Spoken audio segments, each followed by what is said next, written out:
Во Охридски емо влада е тотална лудница, му се пожалија стотина вработени во некогашниот Охридски гиганта народниот правобранител. Спонтано се собраа пред општинската зграда во Охрид, каде повеќе од 2 часа чекаа да дојде правобранителот. Му кажаа дека со години се без пари и здравствено осигурување и оти поминуваат низ вистинска голгота.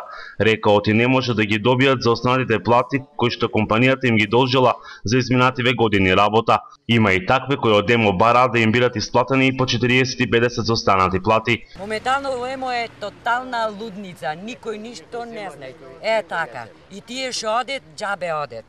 За 4 години на 70 пошто сме емо ни должи по 40 плати. Јас и сопругов двајцава бевме на работа во емо 79 година. И двајцава не изфрлија партиски и дома и може да замислите сега како ние преживуваме. Ние што си заминавме пред Нова година како технолошки вишок, нас не ни следвало. Тие до 31 што се нашле на работа, му исплатија. Јануар 2011.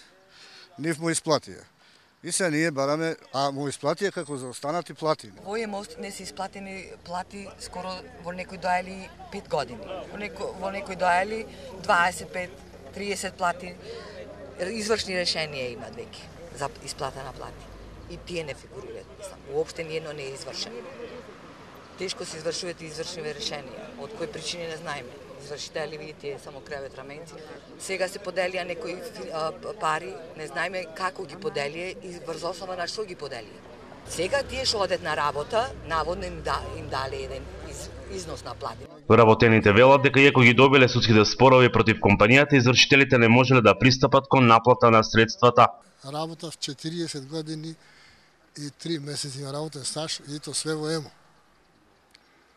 Значи, сум работел поштено, честно, никогаш на боловање, а сега на крајот не можам да ги добием заслуженото. Заменик народниот правобранител вели дека случајот емо е комплексен, но оти ќе настојуваат да им помогнат на засегнатите. Луѓето вистина се засегнати со овој случај, некои не земале плата, некои заминале во редовна пензија, а немат отпремнина добиено што им следува по закон. Луѓето се поднесе и тужби, и такси плаќале до извршител и други органи, меѓутоа, за жал, не се одговорите адекватни. Од компанијата вела дека владата досега обезбедила 70% од средствата за исплата на работниците, а во наредниот период ќе следувала и реорганизација.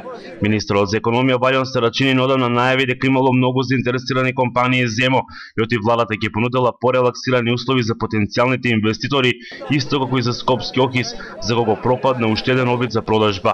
Го чекале извештајот од Бирото за судски вештачења за вредноста на акциите на емо. Од некогашните 3500 вработени во емо сега работат околу 1500.